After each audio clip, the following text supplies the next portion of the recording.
आइए परमेश्वर के वचन को हम लोग पढ़ेंगे। भजन संहिता 122 का 6 इस प्रकार कहता है, यरूशलेम की शांति का वरदान मांगो, तेरे प्रेमी कुशल से रहें। यरूशलेम की शांति का वरदान मांगो, तेरे प्रेमी कुशल से रहें। आइए हम सरों को झुकाएं। प्रभु इस समय तेरे चरणों में आते हैं यीशु नासरी के नाम में और प्रार्थना करते हैं प्रभु, जब हम तेरे वचन को देखते, तेरे वचन के द्वारा हमसे बोल और बातचीत कर, हमारे हृदय को खोल दे, हमारे मनों को परमेश्वर प्रभु प्रशस्त कर, समझ दे, ताकि जो वचन का बीज बोया जाता है प्रभु, वो कोई कठोर जमीन में नहीं, झाड़ी वाला जमीन में नहीं, पथरीली जमीन में नहीं, वरन उपजाऊ जमीन में पड़े और 100 गुना, 60 गुना और 30 गुना फल लाए। पवित्र पिता, इस समय हर एक प्रकार के विचार ज्यादा तेरे वचन के अनुसार नहीं, मसीह के चरणों की चौकी बने। इस समय परमेश्वर अपने वचन के द्वारा जो दोधारी तलवार है, तू परमेश्वर प्रभु हमारे मन के मतियों में छुटकारा दे प्रभु। तू बढ़े, हम घटे, तेरा नाम ऊंचा उठने पाए, यीशु के नाम में, आमीन। भजन संहिता 122 का 6 को जब हम पढ़ते हैं तो ये एक आदेश है, ये एक प्रोत्साहन है और ये एक विनती भी है।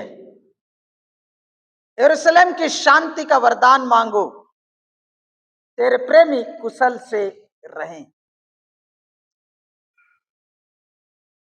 उसका दूसरा अनुवाद को मैं खोज रहा था तो मैंने पाया नवीन बाइबल संस्करण, वो इस प्रकार कहता है, यरूशलेम की शांति के लिए प्रार्थना करो।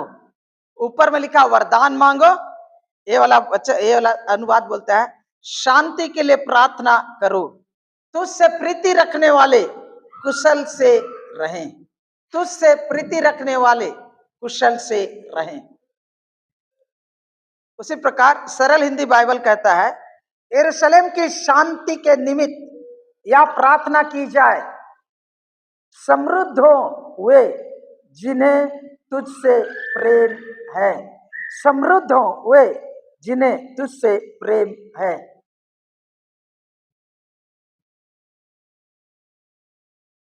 आज का देखने का विषय है, हमें क्यों यरूशलेम के लिए प्रार्थना करनी चाहिए, हमें क्यों इस्राएल के लिए प्रार्थना करनी चाहिए।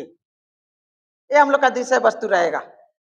और आप लोग जब अखबार पढ़ते हैं या न्यूज देखते हैं, आपके सामने ये बात बार बार आती है। अगर यूट्यूब भी देखते हैं तो इसके ऊपर बहुत सारे वीडियो भरे पड़े हैं।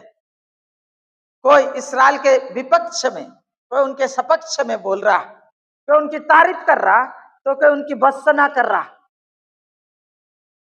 दुनिया आज दो छावनी में बट गई है, जो इस्राएल से प्रेम करने वाले, इस्राएल से नफरत करने वाले, इस्राएल की प्रशंसा करने वाले, इस्राएल को हिकारत भरी नजर से देखने वाले। और मैं परमेश्वर के वचन के आधार पर आप लोग के सामने कई वचनों को रखना चाहूंगा। पूरा विश्लेषण करके सब कुछ नहीं रखा गया है, लेकिन आपके सामने कई मुख्य कारणों को आप लोग के लिए सामने रखना चाहूंगा। क्यों हमें इस्राएल के लिए प्रार्थना करना चाहिए। यहाँ तो आदेश दिया गया है और कहा गया है कि इस्राएल के शांति के लिए, इस यरूशलेम की शांति के लिए प्रार्थना करो और उसके प्रेमी कुशल से रहें। पहली चीज यहाँ मैं पहले बता दूंगा, उसके बाद इसके ऊपर व्याख्या की जाएगी वचन के आधार पर। क्यों हम लोगों को इस्राएल जाति के लिए, इस्राएल देश के लिए प्रार्थना करना चाहिए।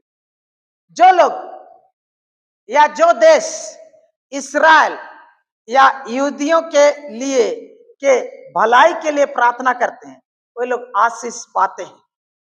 जो लोग या जो देश इस्राएलियों के लिए या यहूदियों के लिए उनके भलाई के लिए प्रार्थना करते हैं, वे आशीष पाते हैं।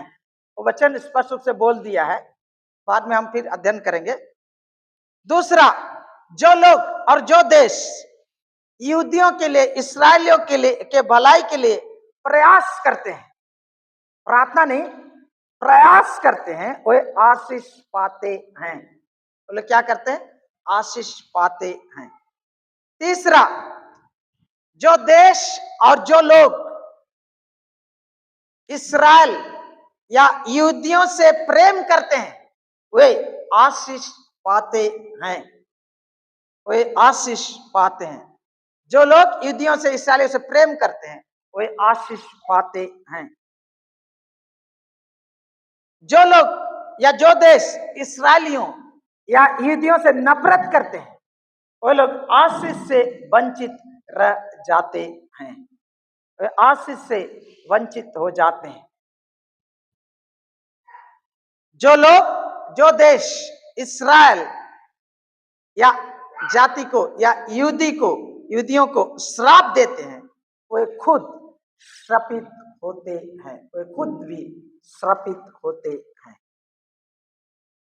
और अंतिम में मैं आपके सामने जो बताना चाह रहा हूं यह है, हमें क्यों इसराइल के लिए प्रार्थना करना चाहिए। जो लोग और जो देश यहूदियों को इसराइलियों को सताते हैं वे खुद दंड पाते हैं। वे खुद दंड पाते। यह है मुख्य कारण जिसके लिए मैं चाहता हूं कि आप प्रत्येक जन व्यक्तिगत रूप से, पारिवारिक रूप से और हम कलीसिया के रूप में इसराइल जाति के लिए प्रार्थना करें। क्या ही अच्छा होगा कि पूरे भारतवर्ष इसराइल के लिए प्रार्थना करें। इसराइल के लिए प्रार्थना करें। क्यों? क्योंकि जो इसराइल के लिए प्रार्थना करते हैं वो आशीष पाते हैं। जो उनके भलाई के लिए प्रार्थना करते हैं वो आशीष पाते हैं। उनके भलाई के लिए जो प्रयास करते हैं वो आशीष पाते हैं। जो उनसे प्रेम करते हैं वो आशीष पाते हैं। जो नफरत करते हैं वो आशीष से वंचित होते हैं। जो श्राप देते हैं खुद श्रापित हो जाते हैं। और जो उसको सताते हैं तो खुद परमेश्वर के क्रोध के पात्र बन जाते हैं। इन बातों को अपने दिमाग में रखते हुए आप आज के वचन को अध्ययन करें। और मैं चाहता हूं कि अगर हम नहीं करते हैं इसराइल जाति के लिए प्रार्थना, और आप अगर खाली अपना रोटी कपड़ा मकान के लिए परमेश्वर के आशीषों के लिए प्रार्थना कर रहे हैं अपने जीवन में, तो मैंने आप लोग को शिक्षा देते कई बार बताया कि परमेश्वर से आशीष पाने के कई तरीके हैं। जैसे कि बोलता है वचन, बोलता है हे लड़के वालों, हाँ, अपने माता पिता का आदर करो। अपने पिता और अपने माता का आदर कर, क्योंकि ये पहली आज्ञा है जिसके साथ प्रतिज्ञा भी है कि तेरा भला हो और तू धरती पर बहुत दिन जीवित रहे।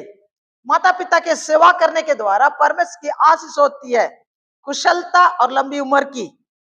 मैं और एक दूसरे विषय को आपके सामने रख रहा हूं, वो ये है कि अब अपने व्यक्तिगत जीवन में परमेश्वर की आशीष, स्वर्ग पृथ्वी के सृष्टिकर्ता की आशीष आपके पारिवारिक जीवन में, अगर परिवार के रूप में प्रार्थना करते हैं इसराइल के लिए, तो आपके परिवार के ऊपर परमेश्वर की आशीष स्वर्ग पृथ्वी का कर्ता की ओर से।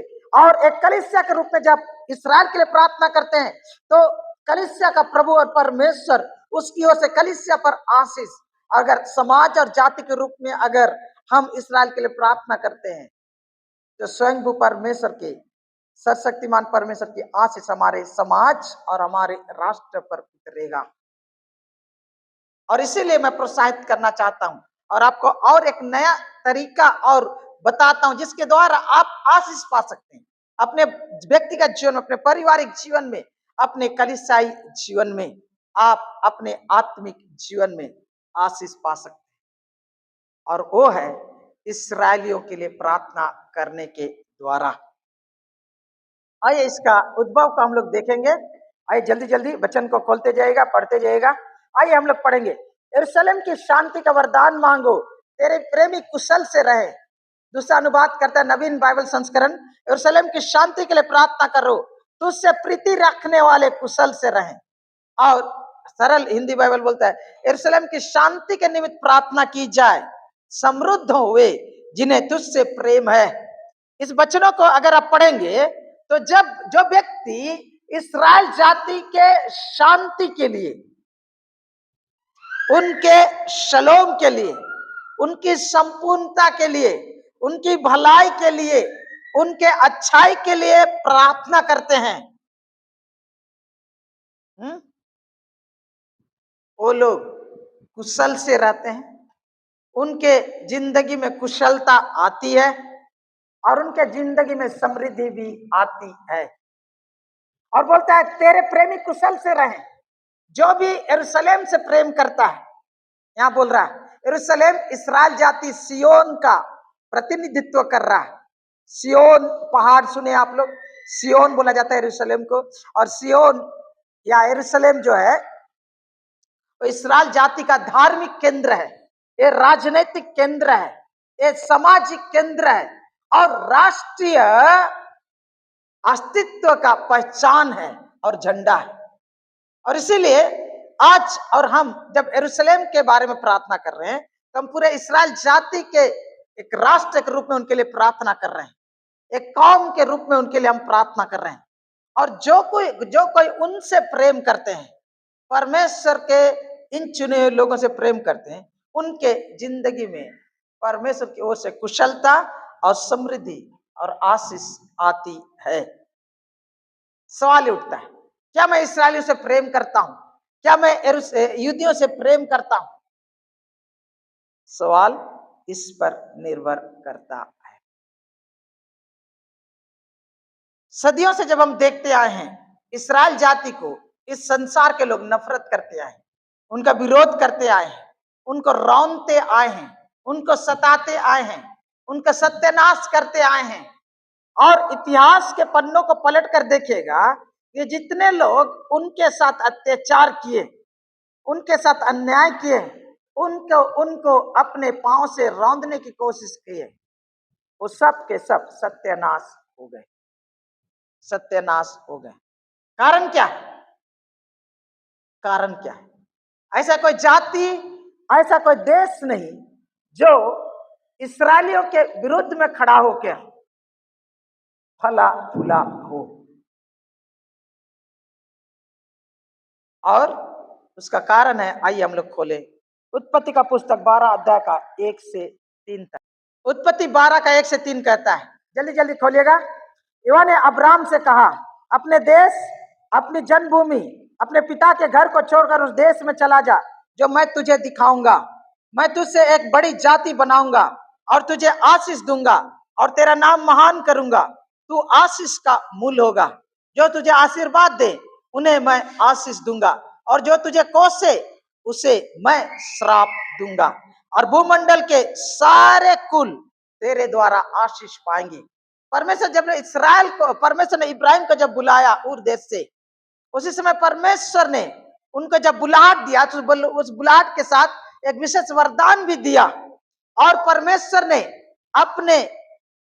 अपने ओर से ये वाचा बांधते हुए अपने ओर से प्रतिज्ञा किया कि बोल रहा कि मैं तुझे आशीष दूंगा और तुझे क्या करूंगा, एक बड़ी जाति बनाऊंगा और तेरा नाम महान करूंगा। तू आशीष का मूल होगा और पृथ्वी के सारे कुल के लोग क्या होंगे, तेरे द्वारा आशीष पाएंगे। लेकिन उसके साथ एक तो इंग्लिश बोलता है काविट, एक तो चीज ऐसा डाल दिया जो यहाँ बताता है क्या है। बोलता है जो तुझे आशीर्वाद देगा उन्हें मैं आशीर्वाद दूंगा। परमेश्वर बोल रहा है जो इब्राहिम को आशीष देगा उसको परमेश्वर आशीष देगा और जो उसको कोसेगा उसको श्राप देगा। परमेश्वर बोलता है मैं उसे श्राप दूंगा। बहुत लोग श्राप के ऊपर विश्वास नहीं करते हैं, हाँ, श्राप के ऊपर विश्वास नहीं करते। 206 से अधिक बार श्राप शब्द बाइबल में आता है और पहला श्राप हम लोग पाते हैं उत्पत्ति के 3 अध्याय में ही।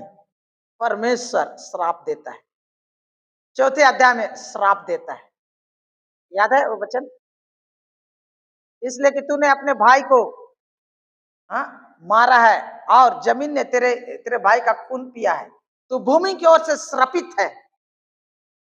3 का 15, 16, 17 से पढ़ेंगे, 18, 19 तक पढ़ेंगे तो हम लोग पाएंगे कि आदम और हवा के पाप कारण भूमि श्रापित होती है, लेकिन काइन के हाबिल के कारण भूमि से स्वयं काइन श्रापित होता है।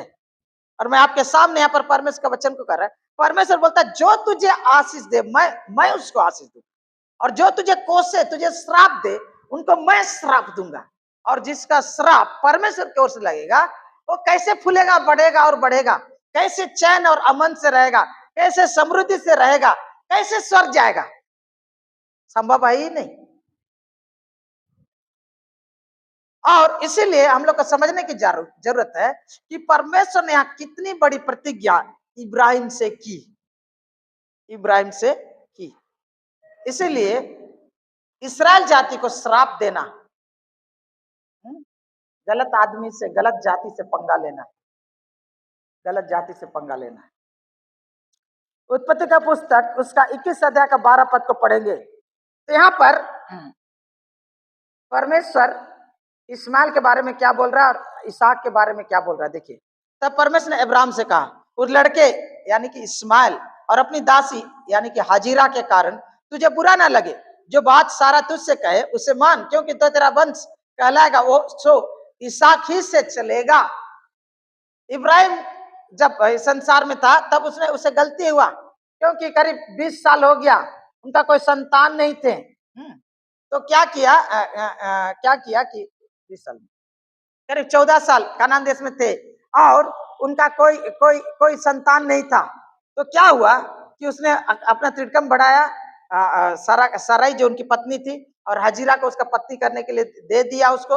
उसे एक बच्चा पैदा हुआ, इस्माइल दासी का पुत्र था। उसके बाद परमेश्वर अपने प्रतिज्ञा के अनुसार उसे एक संतान दिया जिसे इसहाक पैदा हुआ। और इसहाक पैदा हुआ तो आप 21 अध्याय में पढ़ेंगे तो वहां पर दोनों औरतों के बीच में झमेला चल रहा और ये सारा बोलती इसको हटा, घर से हटा, चल, ये मेरा बेटा के साथ भाग नहीं लेगा, उसको बोलने लगता। तो परमेश्वर यहाँ पर इब्राहिम को कह रहा है, उस लड़के अर्थात इस्माइल के कारण, अपनी दासी हाजिरा के कारण तुझे बुरा ना लगे, जो बात सारा तुझसे कहे उसे मान, क्योंकि जो तेरा वंश कहलाएगा वो इसहाक ही से कहलाएगा। इसलिए हमारे पड़ोस में रहने वाले एक पर्व मनाते हैं, हाँ, जिसमें बलि उली करते हैं और बोलते हैं हाँ इस्माइल इब्राहिम का सच्चा वंश है। नहीं, शास्त्र को पढ़ेंगे तो सच्चा वंश इब्राहिम से इस्माइल नहीं, इस्माइल रिजेक्ट हो जाता है, उसका इसहाक आता है। क्या आता है? इसहाक आता है। ये बात को मैं आप लोग को बता देना चाहता हूँ। बहुत लोग सोचते हैं कि इस्माइली लोग भी आशीषित हैं क्योंकि इब्राहिम का वंश है, वो लोग भी हाँ आशीषित है, लेकिन आत्मिक और सच्चे रूप से नहीं, वो रिजेक्ट हो चुके हैं। आगे बढ़ते हैं। मैं आपको खाली बता दूं जल्दी जल्दी, उत्पत्ति 26 का 1 से 4। उस देश में अकाल पड़ा, वह उस पहले अकाल से अलग था जो अब्राहम के दिनों में पड़ा था। इसलिए इसहाक गरार को फलिस्तियों के राजा अबीमेलेक के पास गया। वहां एवा ने उसको दर्शन देकर कहा, मिस्र में मत जा, जो देश मैं तुझे बताऊं उसी में रह, तू इसी देश में रह और मैं तेरे संग रहूंगा और तुझे आशीष दूंगा, और ये सब देश मैं तुझको और तेरे वंश को दूंगा, और जो शपथ मैंने तेरे पिता इब्राहिम से खाई थी उसे मैं पूरी करूंगा, और मैं तेरे वंश को आकाश के तारागण के समान करूंगा, और मैं तेरे वंश को ये सब देश दूंगा, और पृथ्वी की सारी जातियां तेरे वंश के कारण अपने को धन्य मानेंगी। समय नहीं कि 15 अध्याय का हम लोग पढ़े, लेकिन आप लोग के सामने जो बात बता रहा हूं, परमेश्वर बोलता है आशीष दूंगा, आशीष का मूल बनेगा। 15 अध्याय में परमेश्वर देश को दिखाता, बोलता है ये सब कुछ तेरा होगा, ये सब कुछ क्या होगा? तेरा होगा। 17 अध्याय में भी परमेश्वर बोलता है ये देश मैं तेरे वंश को दूंगा। उसके बाद परमेश्वर उसका जो बेटा पैदा होता है इसहाक, उसहाक से भी परमेश्वर इब्राहिम से जो वाचा बांधा था, जो वादा किया था, उसको दोहराता है और कहता है कि मैं तुझे आशीष दूंगा, तेरे वंश को बढ़ाऊंगा, और जो तेरे पिता से जो अब्राहम से मैंने वाचा खाई, कसम अब्राहम से जो मैंने शपथ खाई थी उसे पूरा करूंगा, और ये मैं तेरे वंश को ये पूरा देश दे दूंगा। परमेश्वर ने पैलेस्टाइन देश जिसे अभी कहते हैं, जिसको हम लोग इसराइल के रूप में आज जानते हैं, जहां पर 7 जातियां रहा करती थी निर्गमन पुस्तक के पहले, उस देश को परमेश्वर ने इब्राहिम को वादा किया, फिर उसके पुत्र इसहाक को उसने वादा किया। उत्पत्ति का पुस्तक 28 अध्याय को पढ़ेंगे तो यहाँ पर परमेश्वर याकूब से वादा कर रहा है। आइए पढ़ते हैं।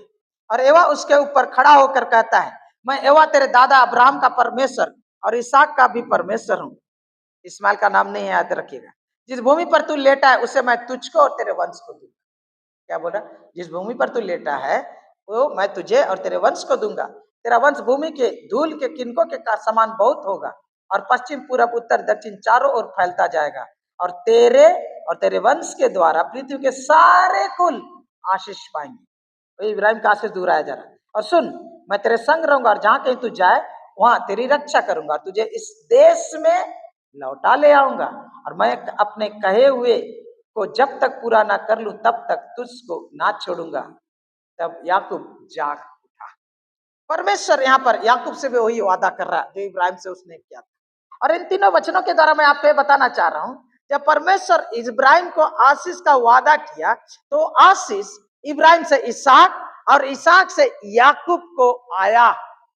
और परमेश्वर जब इब्राहिम को आशीष के बारे में बोला तो उस आशीष के साथ एक जमीन, एक देश का भी परमेश्वर ने वादा किया, जिसे आज हम इसराइल के रूप में जानते हैं, जो कि बहुत छोटा है।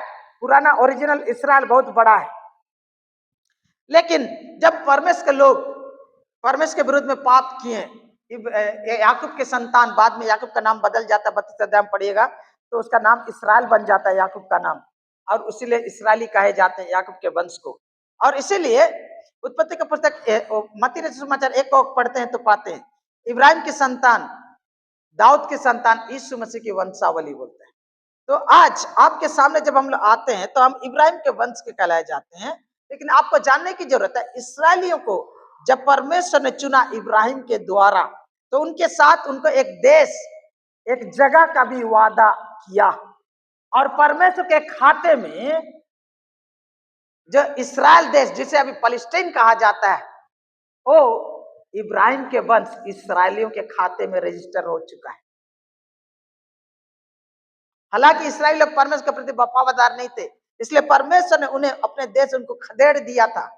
लेकिन जैसे कि यिर्मयाह का पुस्तक, यशायाह का पुस्तक में परमेश्वर ने वादा किया था, जकरिया का पुस्तक में परमेश्वर ने वादा किया था, उसे पूरा किया।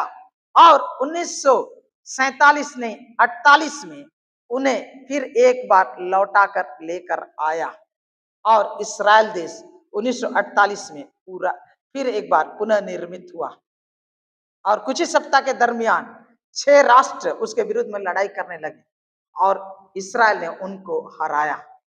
इसराइल ने उनको हराया, नया नया देश इसराइल ने उनको हराया, क्योंकि परमेश्वर यहोवा अपनों की रक्षा करना जानता है।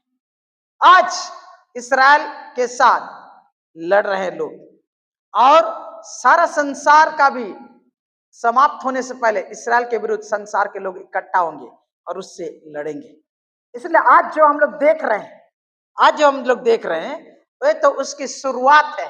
इंग्लिश में बोलते हैं ट्रेलर है, इंट्रोडक्शन है, समझ में आ रहा है।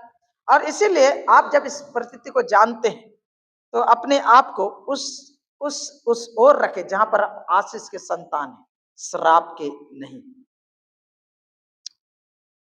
भजन संहिता 105 का 8 से 11 को मैं पढ़ रहा हूं। वो अपनी वाचा को सदा स्मरण कर रखता आया है, वह वही वचन है जो उसने 1000 पीढ़ियों के लिए ठहराया है, वही वाचा जो उसने अब्राहम के साथ बांधी और उसके विषय में उसने इसहाक से शपथ खाई, और उसी को उसने याकूब के लिए विधि करके और इस्राएल के लिए यह कहकर सदा की वाचा करके दृढ़ किया है, मैं कनान देश को, पूरा पढ़ दीजिए,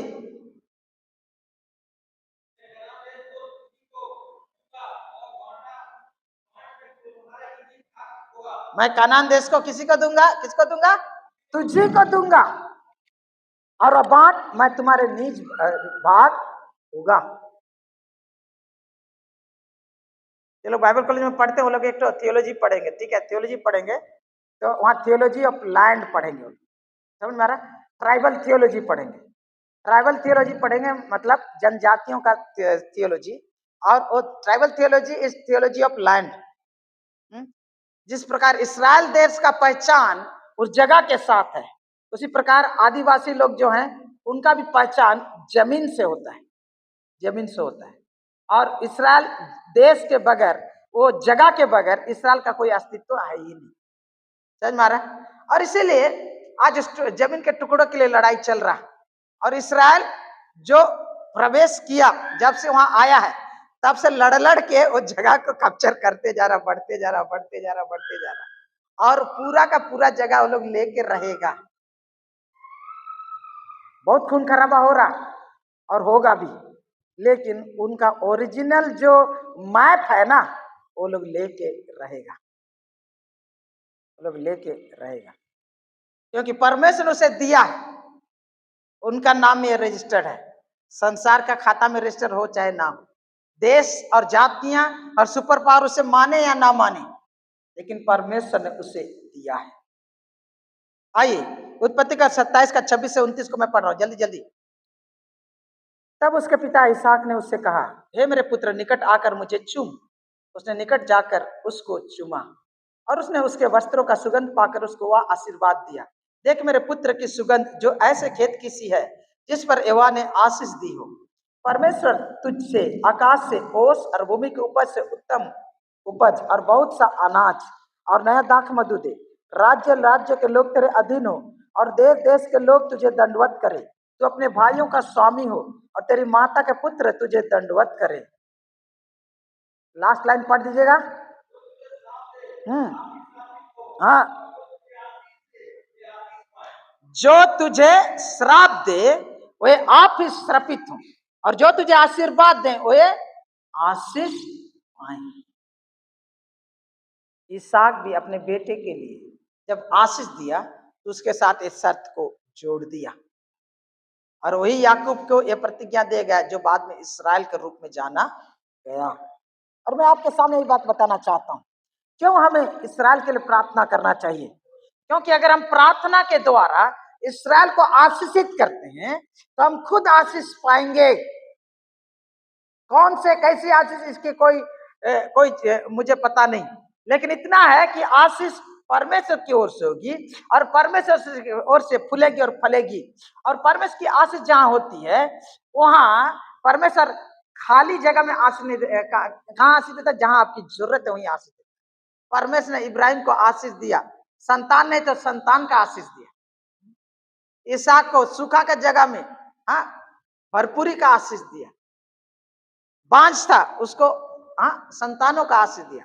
परमेश्वर का आशीष जीवन की घटियों को समृद्धि में बदलता है, सूखों को जल के ताल में बदलता है, चट्टानों को जल का ताल बना देता है, रेगिस्तान में मार्ग निकालता है और नदी बहाता है। इसलिए मेरे प्रियो, मैं आपको कहना चाहता हूं हमें क्यों इस्राएलियों के लिए प्रार्थना करना चाहिए। इस्राएल के प्रार्थना करना चाहिए क्योंकि उसके लिए आप प्रार्थना करेंगे आप खुद आशीष पाएंगे। पारिवारिक रूप से बैठ के प्रार्थना करिए, आपके परिवार में परमेश्वर की आशीष होगी। कलीसिया के रूप में प्रार्थना कीजिए, कलीसिया पर परमेश्वर की आशीष।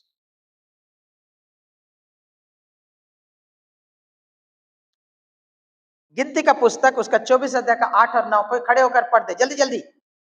जितना जल्दी पढ़ेंगे उतना हम लोग जल्दी जल्दी आगे बढ़ेंगे।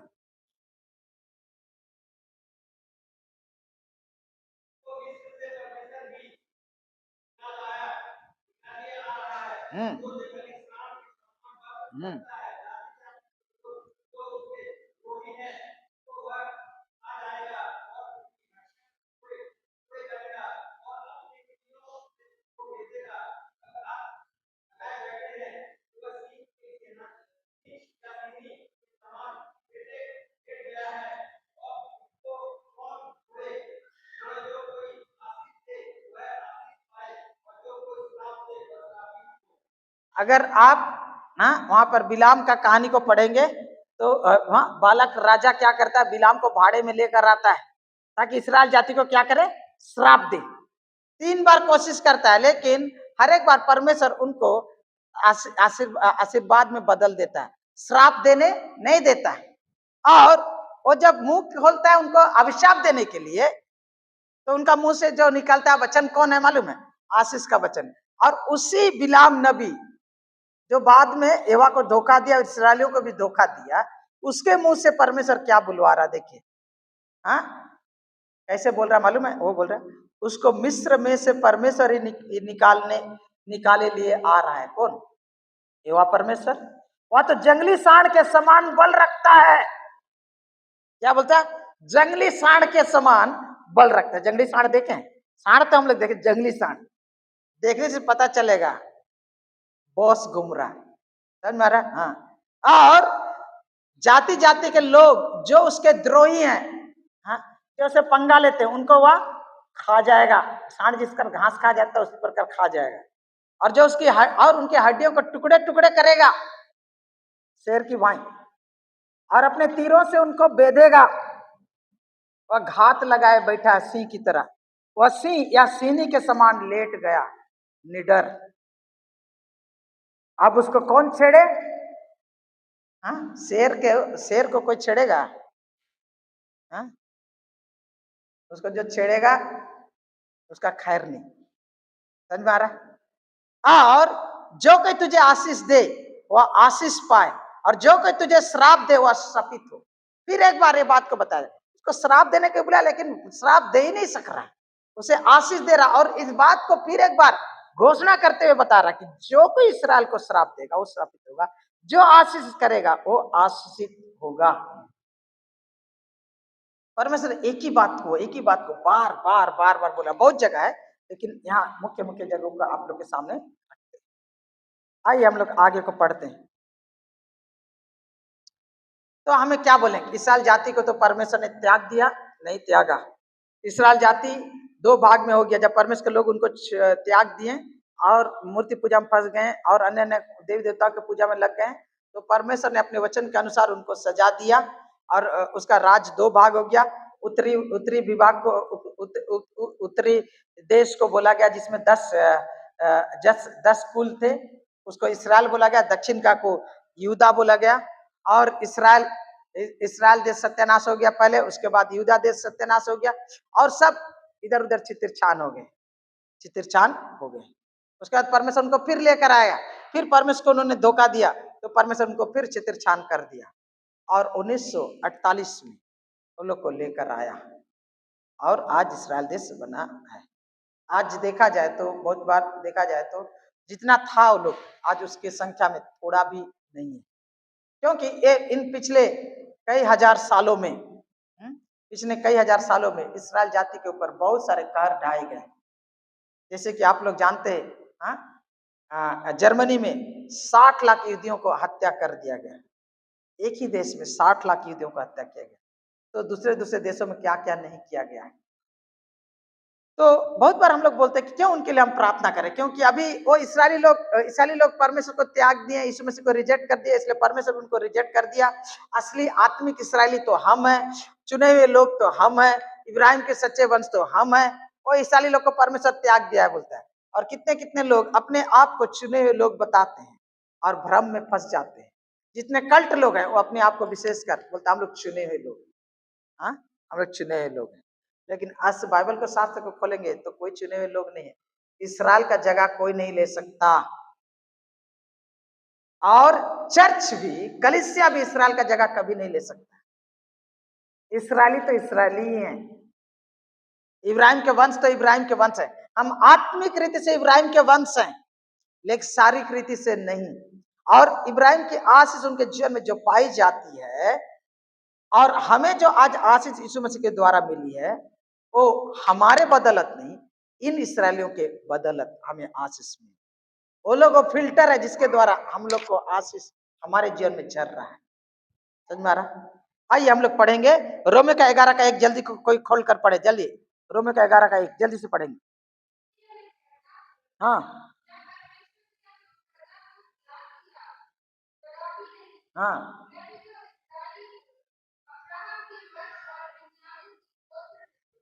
यहाँ पर पौलुस रोमियो को लिखते हुए कह रहा है, वो तो खुद यूदिया है ना, इस्राएली है, इसलिए बोलता मैं क्या कहता हूँ, क्या परमेश्वर ने अपनी प्रजा को त्याग दिया है? पौलुस बोला नहीं त्यागा है। और इसी बात पे याद रखिए, परमेश्वर इस्राएल को रिजेक्ट नहीं किया है, सदा के लिए रिजेक्ट नहीं किया, उनको सजा दिया है, उनको चित्रछान कर दिया है, उनको सुधारने के लिए फैलाया था, फिर उनको लेकर आया है परमेश्वर उनको रिजेक्ट नहीं किया। पहला चीज ये बात को जान लीजिए, वो अभी भी परमेश्वर के लोग हैं, भले ही बिगड़े, भले ही कमजोर, भले ही चित्रचान, भले ही कमजोर, बहुत ही छोटा क्यों ना हो, लेकिन उनको परमेश्वर ने कभी नहीं त्यागा है। क्योंकि परमेश्वर ने जब इब्राहिम से वादा किया तो वो क्या बोलता है, सदा काल के वाचा में बांधा उनको, हाँ इटर्नल कवेनेंट में उनको बांधा, इसलिए रिजेक्टेड नहीं है, अभी भी परमेश्वर के लोग हैं। भले ही परमेश्वर के लोगों की तरह जिंदगी नहीं जिए, लेकिन वो परमेश्वर के लोग। अच्छा, रोमियो का 11 का 16 का पढ़ेंगे, क्योंकि मैं सुसमाचार से नहीं लजाता, इसलिए कि वह हर एक विश्वास करने वालों के लिए, पहले तो यहूदी फिर यूनानी के लिए उद्धार के निमित्त परमेश्वर की सामर्थ है। इस वचन को पढ़ेगा तब पाइएगा कि सुसमाचार के द्वारा हम लोग का उद्धार हुआ है ना, क्योंकि सुसमाचार से मैं नहीं ला जाता हूं, पौलुस बोलता है। क्यों? इसलिए कि हर एक विश्वास करने वालों के लिए क्या है, उद्धार के निमित्त परमेश्वर की सामर्थ है। हर एक विश्वास करने वालों के लिए उद्धार के निमित्त परमेश्वर की सामर्थ है। लेकिन पहला बात बोलता है, पहले यहूदियों के लिए, बाद में हम लोग जितना भी बोले, हाँ, सेकंड क्लास में ही आ जा रहे हैं। समझ मारा? पहले सुसमाचार किसके लिए? यहूदियों के लिए, उसके बाद यूनानी के लिए। इसलिए यीशु मसीह ने कहा सामरी स्त्री से, हाँ, ए महिला, तू नहीं जानती, तुम जिसे नहीं जानते उसकी आराधना करते हो, और हम जिसे जानते हैं उसकी आराधना करते हैं, क्योंकि उद्धार यहूदियों में से है। यीशु मसीह स्वयं यहूदी थे। समझ मारा? आइए रोमियो 10:1 पढ़ेंगे। क्या परमेश्वर को रिजेक्ट किया? नहीं। हे भाइयों, मेरे मन की अभिलाषा और उनके लिए परमेश्वर से मेरी प्रार्थना है कि वे क्या पाएं? उद्धार पाएं। पौलुस इस बात को भूल जाता है कि परमेश्वर चाहता है कि वो लोग उद्धार पाएं, लेकिन क्या हुआ, वो लोग यीशु मसीह को रिजेक्ट किए, इससे उद्धार नहीं पाए। लेकिन एक दिन फिर वो लोग उसे ग्रहण करेंगे और उद्धार पाएंगे। आइए हम लोग जल्दी जल्दी समय देखेंगे। जकरिया का पुस्तक 12:8-10 पढ़ रहा हूं मैं। उस दिन यहोवा यरूशलेम के निवासियों को मानो ढाल से बचा लेगा। उस समय उनमें से जो ठोकर खाने वाला हो वह दाऊद का समान होगा, और जो दाऊद का घराना परमेश्वर के समान होगा, अर्थात यहोवा के उस दूत के समान जो उनके आगे आगे चलता था। हाँ, यानी कि यीशु मसीह। वो दिन मैं उन सब जातियों का नाश करने का यत्न करूंगा जो यरूशलेम पर चढ़ाई करेगी। परमेश्वर बोल रहा है, जो लोग यरूशलेम के ऊपर चढ़ाई करते ना, मैं उनको नाश करूंगा। मैं दाऊद के घराने और यरूशलेम के निवासियों पर अपना अनुग्रह करने वाली और प्रार्थना सिखाने वाली आत्मा डालूंगा। तब वे मुझे ताकेंगे। किसे ताकेंगे? मुझे ताकेंगे। कौन बोला? प्रभु यहोवा यीशु मसीह बोल रहे हैं। वे मुझे ताकेंगे, अर्थात जिसे उन्होंने बेधा है। जिसे उन्होंने क्या किया है? बेधा है। और उसके लिए ऐसे रोएंगे जैसे एकलौते पुत्र के लिए रोते पीटते हैं, और ऐसा भारी शोक करेंगे जैसे पहलौठों के लिए कर। हम लोग ये गीत गाते हैं प्रभु भोज के समय में, कलवरी के पास खड़ा हो, खून की धार को देखता जा, तेरे पापों का यही दाम दिया है मसीह यीशु ने। उसके बाद और क्या बोलता? हर एक आंख उसे देखेगी बादलों पर आते हुए, छेदा था जिन्होंने उसे छाती पीट कर सिजदा करे। छाती पीट कर सिजदा करे। जिन्होंने बेधा था। कौन बेधा थे? सारे मानव जाति, लेकिन इस्राएली जाति भी बेधा। उस ये यहां से आया वो गीत, जकरिया 12:8-10। एक दिन इस्राएल जाति उसके लिए छाती पीटेगा, जब दूसरा आगमन होगा तब वो लोग पहचानेंगे और बोले यही हम लोग का मसीहा है। हम लोग पहचाना नहीं, और इतना गलती किया, इतना सालों से उनको रिजेक्ट किया, इसलिए लोग को पछतावा होगा। और छाती पीट पीट कर वो लोग उसकी क्या करेंगे? सजदा करेंगे, उसको दंडवत करेंगे, उसको आराधना करेंगे। एक दिन वो दिन आने वाला है। इस्राएल जाति को परमेश्वर तिरस्कार नहीं किया है, इसीलिए आप भी उनको तिरस्कार मत करिए। जकरिया 13:1। उस दिन दाऊद के घराने और यरूशलेम के निवासियों के लिए पाप और मलिनता धोने के निमित्त एक बहता हुआ सोता फूटेगा। वो सोता कौन है? यीशु मसीह। कलवरी के पास खड़ा हो, खून की धार को देखता जा, तेरे पापों का यही बलिदान दिया है मसीह यीशु। कलवरी के पास खड़ा, वो सोता यीशु मसीह में इस्राएल जाति के लिए परमेश्वर ने अपने आप को क्रूस पर कुर्बान किया। रोमियो 11:25-29 को मैं पढ़ रहा हूँ। हे भाइयों, कहीं ऐसा ना हो कि तुम अपने आप को बुद्धिमान समझ लो। इसलिए मैं नहीं चाहता कि तुम इस वेद से अनजान रहो कि जब तक अन्य जाति पूरी रीति से प्रवेश ना कर ले, तब तक इस्राएल का एक भाग ऐसा ही कठोर रहेगा। उनका मन कठोर है। इस रीति से सारा इस्राएल उद्धार पाएगा। ऐसा लिखा है, छुड़ाने वाला सिय्योन से आएगा और अभक्ति को याकूब से दूर करेगा। उनके साथ मेरी यह वाचा होगी, जबकि मैं उनके पापों को दूर कर दूंगा। वे सुसमाचार के भाव से तो तुम्हारे लिए परमेश्वर के बैरी हैं, परंतु चुने हुए जाने के कारण भाव से पूर्वजों के कारण प्यारे हैं, क्योंकि परमेश्वर अपने वरदानों से और बुलाहट से कभी पीछे नहीं हटता। हिंदू बोलता है हाँ, God's calling and gifts are irrevocable, यानी कि परमेश्वर की बुलाहट और उसके वरदान परमेश्वर कभी नहीं छीनता, कभी ऑल्टर नहीं करता, कभी उसको छीन नहीं लेता। और परमेश्वर इस्राएल जाति के वचन जो बोलते हैं, हम लोग आत्मिक वरदान के लिए बहुत उपयोग करते हैं वचन को, लेकिन परमेश्वर इस्राएल जाति को जिस बुलाहट से बुलाया, वो बुलाहट कभी भी कैंसल नहीं हुआ। समझ में आ रहा? और इसीलिए इस्राएली लोग आज भी परमेश्वर के चुने हुए, बुलाए हुए प्यारे लोग हैं। वो लोग इनपरफेक्ट है लेकिन उनका परमेश्वर परफेक्ट है। वो लोग पापी है लेकिन उनका परमेश्वर पवित्र है। वो लोग वो लोग कीचड़ में गिरे हुए हैं लेकिन उनका परमेश्वर उनको कीचड़ से निकालने वाला यहोवा सिदकिनु है। मेरे प्रियो, उस इस्राएल जाति के लिए प्रार्थना करें। आइए हम लोग वचन को देखें।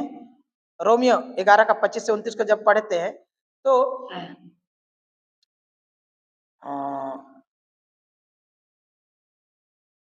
आइए 25 से 29 पढ़ेंगे। हम कहाँ पढ़े? 25 से 29, ये 30 और 31 में होना चाहिए वाला वचन, ठीक है। 11 का 30 से 30 31 होना चाहिए।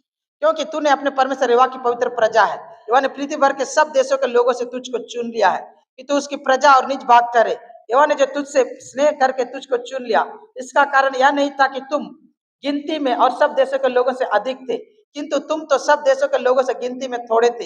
यहोवा ने जो तुमको बलवंत हाथ के द्वारा दासत्व के घर में से और मिस्र के राजा फिरौन के हाथ से छुड़ाकर निकाल लाया, इसका यही कारण है कि वह तुमसे प्रेम रखता है और उस शपथ को भी पूरी करना चाहता है जो उसने तुम्हारे पूर्वजों से खाई थी। व्यवस्था विवरण 7 का 7 से 9 में 8 में मिलेगा, ठीक है।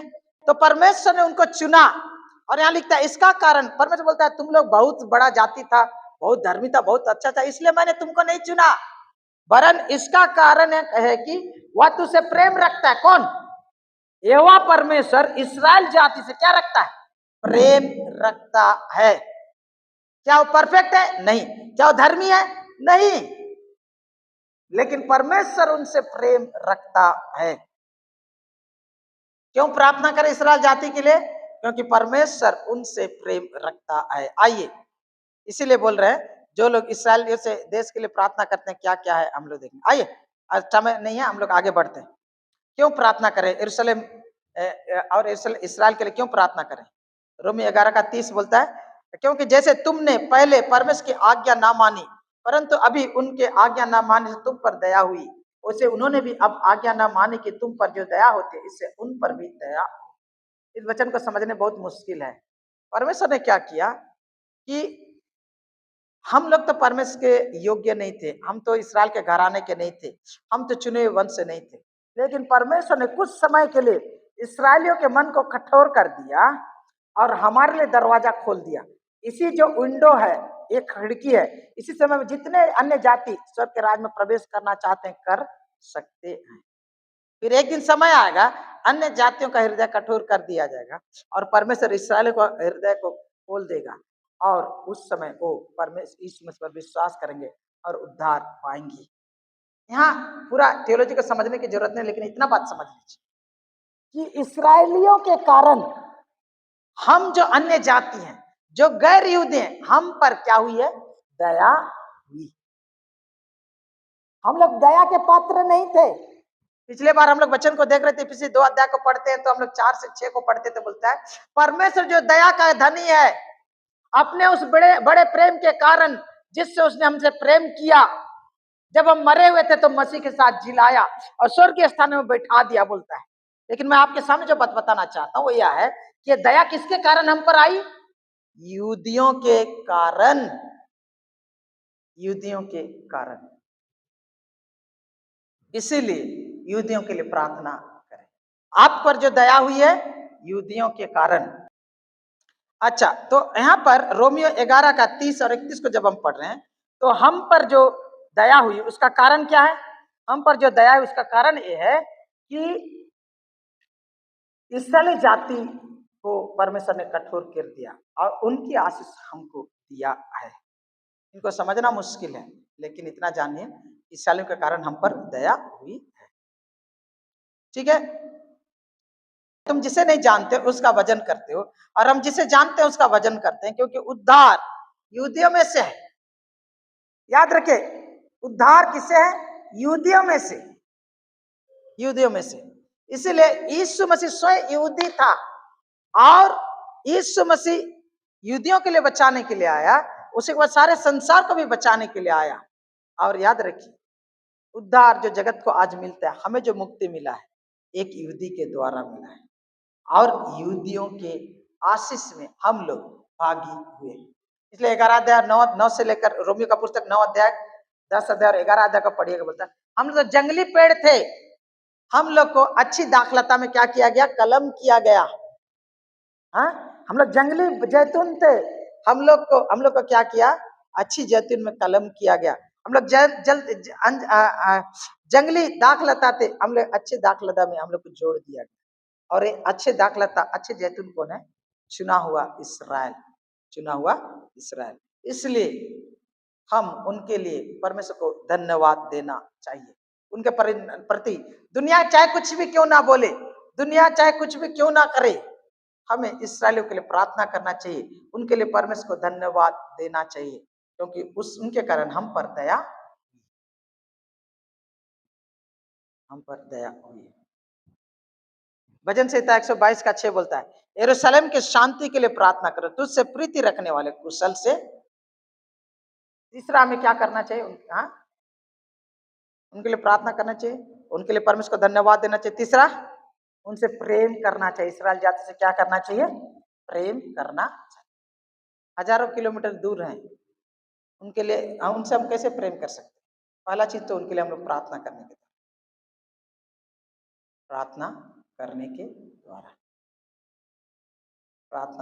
के द्वारा। इस समय कई वचनों को मैं पढ़ाना चाहता हूं आप लोगों को। क्यों उनके लिए हम लोग प्रार्थना करें? क्योंकि वो लोग परमेश्वर के चुने हुए लोग हैं और परमेश्वर उनसे प्रेम करता है। परमेश्वर उनसे क्या करता है? प्रेम करता है। और परमेश्वर उनसे प्रेम जो करता है, मैं आपको ये बताना चाह रहा हूँ कि आइए मेरे साथ जल्दी जल्दी खोलिएगा आप लोग। मैं कई तो वचनों को लिखा हूँ, ये चुन के रखा हूँ और आप लोग के सामने पढ़ दूंगा और आप लोग जानेंगे कि वहाँ क्या बोलता है। व्यवस्था विवरण 14 का 2 पद को मैं पढ़ रहा हूँ। ठीक है, व्यवस्था विवरण 14 का 2। देखिए यहाँ पर क्या बोलता है, क्योंकि तू अपने परमेश्वर यहोवा के लिए एक पवित्र समाज है, यहोवा ने तुझको पृथ्वी भर के समस्त देशों के लोगों में से अपनी निज संपत्ति के होने के लिए चुन लिया है। याद रखिए, क्यों इस्राएल जाति के लिए प्रार्थना करना चाहिए, उनसे प्रेम करना चाहिए, उनके लिए धन्यवाद देना चाहिए? क्योंकि वो परमेश्वर के चुने हुए लोग हैं। उनका इंग्लिश में ट्रेजर्ड पोजेशन, बहुमूल्य संपत्ति की तरह है। उनके प्यारे हैं, उनके दिल के करीब हैं, जिसे परमेश्वर चाहता है। व्यवस्था विवरण 10 का 15 को पढ़ेंगे। तो भी यहोवा ने तेरे पूर्वजों से स्नेह और प्रेम रखा और उनके बाद तुम लोगों को जो उनकी संतान हो सर्व देशों के लोगों के मध्य में से चुन लिया, जैसा कि आज के दिन प्रकट है। क्यों इस्राएल जाति के लिए प्रार्थना करें? क्योंकि परमेश्वर उनसे स्नेह करता है, उनसे प्रेम करता है। परमेश्वर उनसे क्या करता है? प्रेम करता है। आप समझ जाएंगे मैं क्या बताने का प्रयास कर रहा हूं। ऐसा 43 का 5, मत डर क्योंकि मैं तेरे साथ हूं, मैं तेरे वंश को पूर्व से ले आऊंगा और पश्चिम से भी इकट्ठा करूंगा, पश्चिम से भी इकट्ठा करूंगा। 4 पद में उसी पुस्तक में इस प्रकार बोलता है, मेरी दृष्टि में तू अनमोल और प्रतिष्ठित ठहरा है, मैं तुझसे प्रेम रखता हूं, इस कारण तेरी संति मनुष्यों को और तेरे प्राण के बदले में राज्य राज्य के लोगों को दे दूंगा। 43 का 3 पद बोलता है, क्योंकि मैं यहोवा तेरा परमेश्वर इस साल का पवित्र तेरा उद्धार करता हूं, तेरे छुड़ौती में मैं मिस्र को और तेरी संति कुश और सबा को देता हूं। और 4 पद को देखेंगे तो क्या पता है, बोलता है इस्राएल को क्या बोला परमेश्वर? मेरी दृष्टि में तू अनमोल है। इस्राएल जाति को बोल रहा है, एक व्यक्ति के लिए नहीं बोल रहा। और क्या बोलता है? और तू प्रतिष्ठित ठहरा है और मैं तुझसे प्रेम रखता हूं। परमेश्वर से प्रेम रखता है और प्रेम रखता हूं बोल के बार बार बोलता है, बार बार बोलता है मैं तुझसे प्रेम रखता हूं। यहोवा ने मुझसे, यिर्मयाह 31 का 3 पद पढ़िए, यहोवा ने मुझे दूर से दर्शन देकर कहा है, मैं तुझसे सदा प्रेम रखता आया हूं, इस कारण मैंने तुझ पर अपनी करुणा बनाए रखी है। परमेश्वर इस्राएल जाति को क्या बोल रहा है? इंग्लिश में बोलता है, यहाँ हिंदी में समझ में नहीं आता बहुत बार। हाँ, यहोवा ने दूर से दर्शन देकर कहा है, मैं तुझसे सदा प्रेम रखता है। यहाँ जो बोलता है, I have loved you with an everlasting love, बोलता है एवरलास्टिंग लव। परमेश्वर बोलता है मैं तुझसे प्रेम करता हूं। कैसे? उस प्रेम से जो सदा तक बना रहेगा। वो प्रेम एवरलास्टिंग है, जो सनातन प्रेम से मैं तुझसे प्रेम करता हूं, परमेश्वर बोलता है। परमेश्वर इस्राएल जाति से सनातन प्रेम से प्रेम रखता है, सनातन प्रेम से प्रेम रखता है। अब मैं आपको ये बताना चाहता हूं, इस्राएल जाति को परमेश्वर ने चुना, परमेश्वर ने उनको अपना प्रजा ठहराया, अपना विशेष धन समझता है। परमेश्वर व्यवस्था विवरण को जब हम पढ़ते हैं तो हम लोग पाते हैं कि वो बोलता है तुम मेरे पुत्र हो, है ना। और यहां पर परमेश्वर बोलता है मैं तुझसे प्रेम रखता हूं, और वो उनके संतान है, उनके लोग हैं। आप लोग में से कितने लोग माता पिता है? हाथ उठाए। माता या पिता है? हाथ उठाए।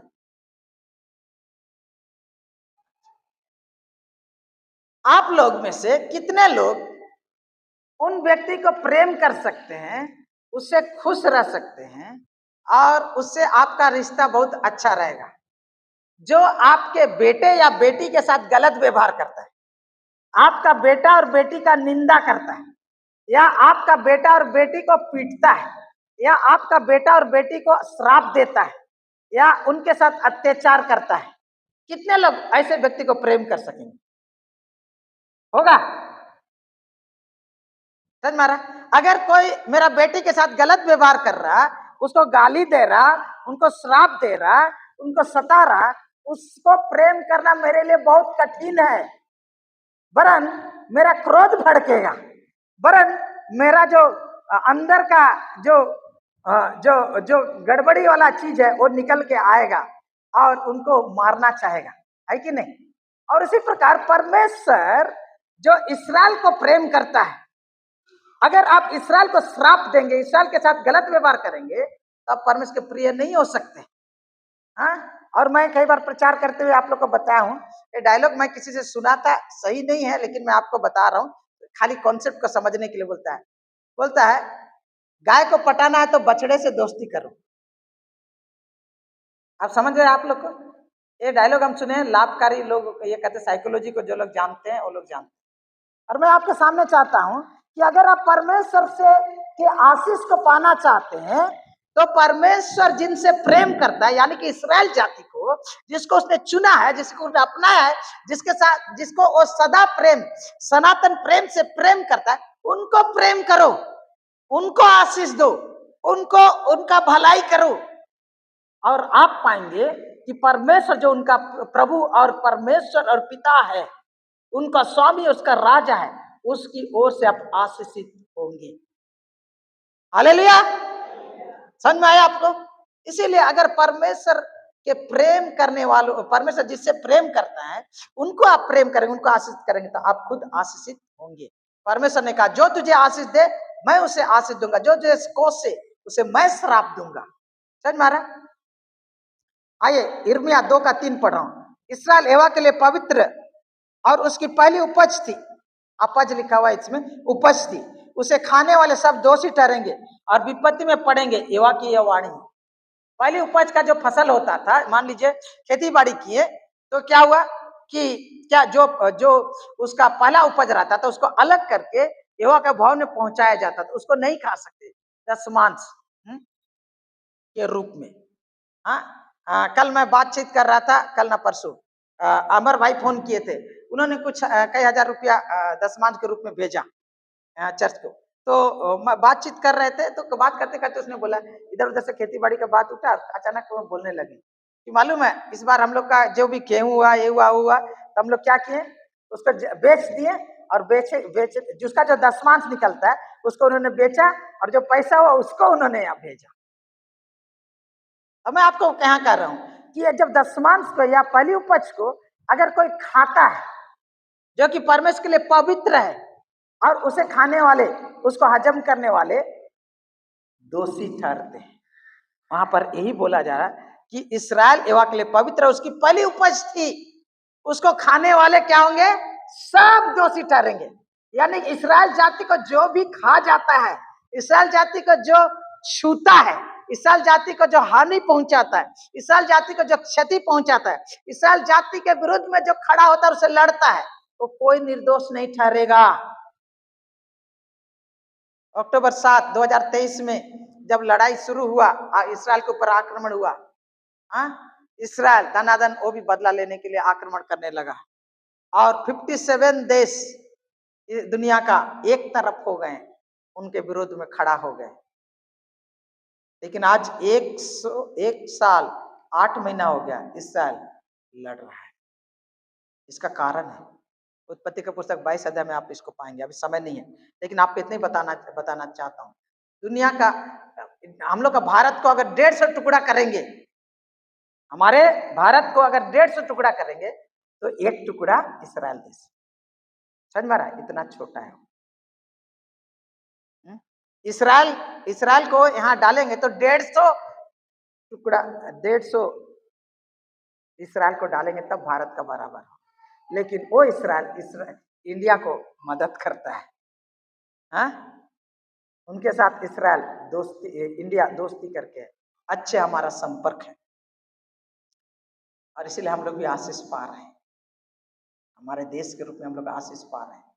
भले सरकार लाभ के लिए कर रहा है, लेकिन वो जानता नहीं परमेश्वर के इस नियम को, लेकिन वो आशीष पा रहे हैं हम लोग। इस्राएल यहोवा के लिए, अच्छा ठीक है, इसीलिए उसको जो उसे खाएंगे वो दोषी ठहरेंगे। आमोस 3:2, पृथ्वी के सारे कुलों में से मैंने केवल तुम ही पर मन लगाया, इस कारण मैं तुम्हारे सारे अधर्म के कामों का दंड दूंगा। अब परमेश्वर उनसे प्रेम करता है, और परमेश्वर के लोग जब पाप करते हैं तो परमेश्वर बोलता है तुझको भी नहीं छोड़ूंगा, तुझे जो छेड़ेंगे उसको भी नहीं छोड़ूंगा, और तू अगर मुझे छोड़ेगा तो मैं तुझे भी नहीं छोड़ूंगा, क्योंकि मैं तुझसे प्रेम करता हूं। मत नीति वचन 3:12 में बोलता है, वह जिसे प्रेम करता है उसको क्या करता है? उलाना भी देता है, उनको दपटता भी है, उनको अनुशासन भी करता है, उनको दंड भी देता है, जैसे पिता उस बेटे को जिसे वो अधिक चाहता है। इसलिए परमेश्वर बोला कि तुम्हें भी मैं दंड दूंगा। इस्राएल जाति को दंड अच्छे से छान कर दिया था, 1948 में फिर लौटा कर लेकर आया, वही इस्राएल देश आज है। इसलिए याद रखिए, ऐसा 59:16 को हम पढ़ेंगे। देख मैंने तेरा चित्र अपने हाथों पर, अच्छा ये वचन सबको आप रख रहे हैं, किस लिए रख रहे मालूम है? बहुत बार आप लोग कैलेंडर में देखते हैं और प्रॉमिस कार्ड लेते हैं, बुक मार्क लेते हैं, और बहुत बार किसी को व्हाट्सएप में मैसेज भेजते हैं, और बहुत सारे वचन को भेजते हैं। उनमें से कई फेवरेट वचन को आप लोग के सामने रखा हूं ताकि आप लोग को कुछ समझ में आए यहाँ पर, ठीक है? बहुत ये वचन बोलते हैं 49:16 को भेजते हैं। यहाँ क्या लिखा मालूम है? देख मैंने तेरे चित्र हथेलियों पर खोद कर बनाया है, तेरी सरपना सदैव मेरी दृष्टि में सामने बनी रहती है। क्या बोलता है परमेश्वर? बोलता है उसने तुझे अपने हाथों पर खोद कर रखा है। वाला गाना पढ़ते ना, ए वाह मुझे तेरी जरूरत है, हाँ वाला गाना गाते हैं ना, वहां पर तूने आसमान बनाया, ये बनाया, तेरे हाथों में लिखी मेरी सूरत है। और हम लोग किसके लिए उपयोग करते हैं? अपने लिए उपयोग करते हैं, लेकिन ओरिजिनल किसका है? यरूशलेम के लिए है। वाला सरपना बाउंड्री वॉल जो होता है, प्रोटेक्शन वाला, किला का दीवार बोलता है। देख मैंने तेरा हाथ अपने हाथ, पहला है आज ये वचन इस्राएल के लिए है, यरूशलेम के लिए है। हम लोग उसको अपने में लागू करते हैं, कोई गड़बड़ नहीं है, लेकिन पहला जानिए किसके लिए है? वही इस्राएल के लिए, जिसके लिए प्रार्थना करने के लिए मैं आपको बोल रहा हूँ। 15 पद को जब हम पढ़ते हैं, इसी ईसाया 49:15 को, क्या ये हो सकता है कि कोई माता अपने दूध पिए बच्चे को भूल जाए और अपने जन्माए हुए लड़के पर दया ना करे? हाँ वह तो भूल सकती है, परंतु मैं तुझे नहीं भूल सकता। परमेश्वर ये वचन को बोल रहा है। ये वचन को भी हम लोग अपने लिए लागू करते हैं, लेकिन ये वचन असली में इस्राएल के लिए है, यरूशलेम के लिए। समझ में आ रहा? कितना अच्छा लगता है वचन को सुनते, लेकिन ये वचन इस्राएल के लिए पहले लागू होता है, उसके बाद हमारे लिए लागू होता है। आइए और एक और प्रिय वचन को देखें, यिर्मयाह 29:11, सबसे ज्यादा उपयोग किया जाने वाला नया साल में, क्योंकि यहोवा की यह वाणी है, जो कल्पना मैं तुम्हारे विषय में करता हूँ, मैं उन्हें जानता हूँ कि हानि की नहीं वरन कुशल ही की है, और अंत में तुम्हारी आशा पूरी करूंगा। इसको हम लोग बहुत उपयोग करते हैं, लेकिन ओरिजिनली एक इसके लिए, इस्राएल जाति के लिए। अरे कब हुआ? परमेश्वर बोला बहुत पाप कर रहा, बोला इस सबको खदेड़ के निकालते। कहा? बबीलोन में 70 साल के लिए गुलाम बनने के लिए भेज दिया। और भेज देने के बाद परमेश्वर बोलता है मैंने जो योजना किया हूं ना, मैं जानता हूं अच्छा है, तुम्हारे अच्छा के लिए, और मैं अंत में तुम्हारी भलाई करूंगा, क्योंकि मेरी योजना तुम्हारे लिए अच्छा है, खराब नहीं है। क्या हुआ? इस्राएल जाति को एकदम तड़ी पार कर दिया, बाबिलोन में भेज दिया, ईरान में। और वहां क्या हुआ? वहां इराक में जाकर कितना कितना साल था? 70 साल गुलाम था। और 70 साल के बाद परमेश्वर उनको फिर लौटा कर लेकर आए। तो उनको ना जितना 70 साल में वो लोग को जो मूर्ति पूजा का जो खुजली लगा था ना, सब दूर हो गया। मूर्ति पूजा बहुत करते थे, इसीलिए परमेश्वर उनको किया। वहां जाके वहां पर ऐसा 70 साल वो लोग को रखा और ऐसा ये किया, वहां से लौट कर आने के बाद आज तक इस्राएल लोग मूर्ति पूजा की ओर मुंह नहीं मोड़ते हैं। मालूम है? ये था परमेश्वर का अच्छा योजना। और आज यीशु मसीह के द्वारा और भी ये, लेकिन वो वचन किसके लिए? इस्राएल जाति के लिए, आपके हमारे लिए नहीं है। हाँ, ये हमारे लागू होता है, लेकिन पहला इस्राएल के लिए, यरूशलेम के लिए।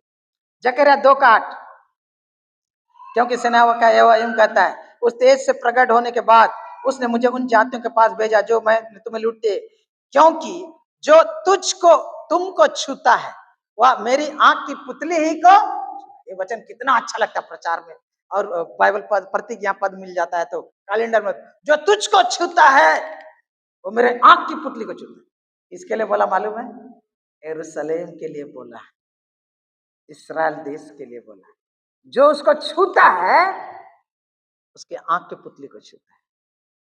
इसीलिए ईसाया का भजन संहिता में बोलता है, मेरे अभिषिक्तों को मत छुओ और मेरे नबियों की हानि ना करो, क्योंकि जो तुझे छूता है वो मुझे छूता है। और इसीलिए मेरे प्रियो, जो इस्राएल को छूता है उस पर उसको हानि करता है, वो अपना हानि करता है, यहोवा के दुश्मन बन बैठता है। जो उसे आशीष देता है वो आशीष पाएगा।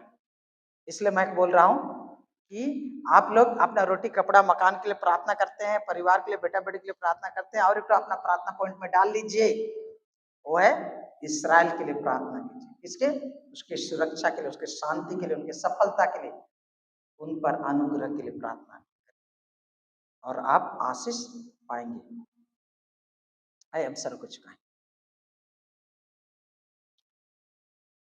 पवित्र पिता, आज के तारीख में तेरे चरणों में हम आते हैं और तुझसे हम प्रार्थना करते हैं प्रभु, इस्राएल जाति जिसे तूने चुना सब जातियों में से और अपना बना लिया, अपना निज धन, तू परमेश्वर को व्यवस्था विवरण 10 में कहता है, 5 में प्रभु तुम मेरे पुत्र हो। प्रभु 1 में कहता है प्रभु तुम मेरे पुत्र हो। हाँ मेरे परमेश्वर पिता, आज हम मांगते परमेश्वर प्रभु कि तेरे धन्य लोगों को, भले ही वो लोग तुझे नहीं जानते, बहुत बार गलत काम भी करते हैं, सब लोग तुझे नहीं जानते प्रभु, लेकिन तूने जानता है, तूने चुना है और अपनी बड़ी योजना में उनको शामिल किया है। आज हम उनके लिए प्रार्थना करके खुद भी आशीषित हो और खुद ही समृद्ध हो, खुद भी हम संपन्न हो, खुद भी यहोवा तेरी ओर से आशीष पाए। इसके लिए हमें अकल, बुद्धि और समझ दे पिता। इस्राएल देश को आशीष दे। इस समय लड़ाई लड़ रहा प्रभु, हम चाहते प्रभु तू उनकी ओर से लड़, यहोवा निश्चित उनको विजय दे, यहोवा इरे उनके सारे जरूरत को पूरा कर। प्रभु तूने इब्राहिम से कहा, हे इब्राहिम देख मैं तेरी ढाल और अत्यंत बड़ा प्रतिफल हूं। प्रभु इस वचन को उनके लिए पूरा कर, तू उनकी ढाल हो प्रभु और उनकी रक्षा कर। हाँ प्रभु, सियोन के प्रेमी कुशल से रहे, सियोन के प्रेमी समृद्ध रहे, सियोन के प्रेमी के ऊपर आशीष हो। हमारे उद्धारकर्ता प्रभु यीशु मसीह के नाम में मांगते हैं, आमेन। और त्रिएक परमेश्वर पिता पुत्र पवित्र आत्मा इस भागता में से प्रत्येक के साथ अब से लेकर सदा लोग बने रहे, आमेन।